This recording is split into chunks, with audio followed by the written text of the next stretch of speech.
Chiefs-Rams, it is a massive game from a football standpoint, but as the Rams pointed out today in this tweet, which was also a full-page ad in the Times, it is more than that for the city of Los Angeles, which has been through so much in the last 8 days.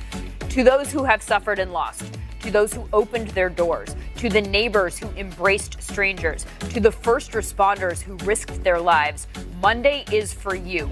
You are Los Angeles. We are Los Angeles. But the Rams are not in Los Angeles at the moment. They are in Colorado Springs training in altitude. MJ Acosta, I know that was originally intended as a means to prepare for Mexico City. Are they glad they stayed after the game was moved to LA?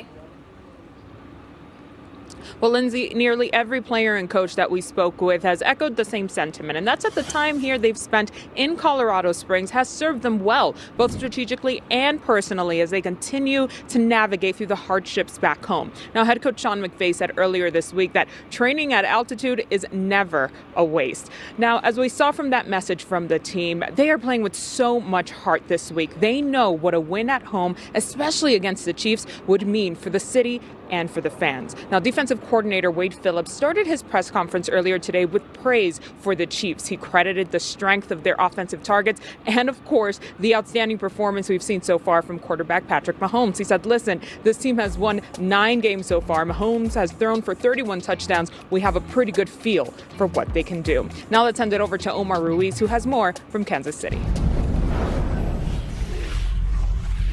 Thank you, MJ. With so much attention on this Chiefs offense, and justifiably so, they're not as much focused on what they've accomplished, more on how good they can still be. And of course, it all starts on Monday night against the Rams defense, which has given up more touchdown passes longer than 20 yards than any in the league. Patrick Mahomes telling me it's a balance, respecting the pressure that Aaron Donald and Ndamukong Suh and the rest of that front seven is going to bring with taking their shots deep. He told me he's going to err on the side of getting the ball out of his hands quickly to his playmakers. One of those weapons is Sammy Watkins. His status for Monday still very much up in the air. He did not practice on Friday after practicing on Thursday in a limited role with that foot injury.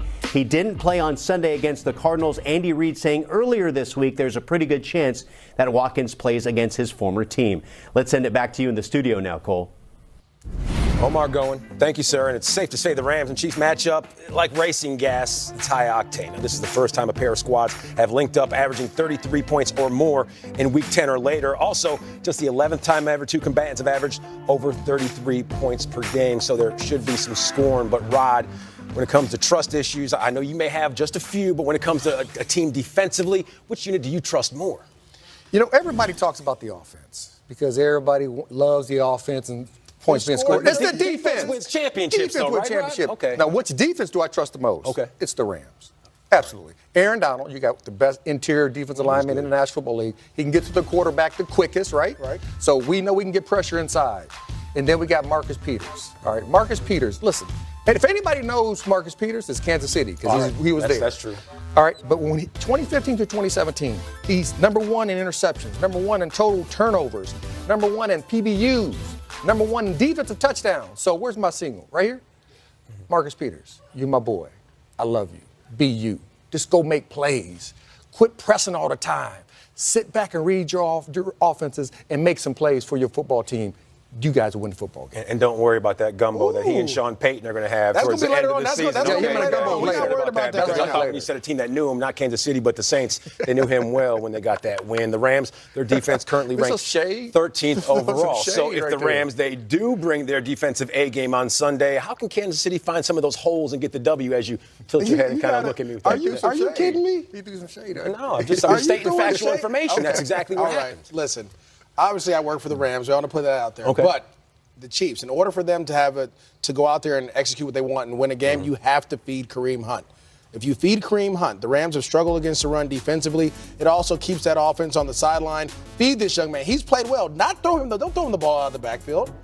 Turn around and hand it off to him. Let this offensive line go forward. Yes, because again, Rod said it best. Aaron Donald's one of the best interior rush linemen, and so in order to get him off, you got to run the ball, or to not let him or keep him off the field, or get him out of the game. You got to run the ball. Okay. But Chris Jones may have something to say for that too. Chris Jones for the Kansas City Chiefs has been doing a great job.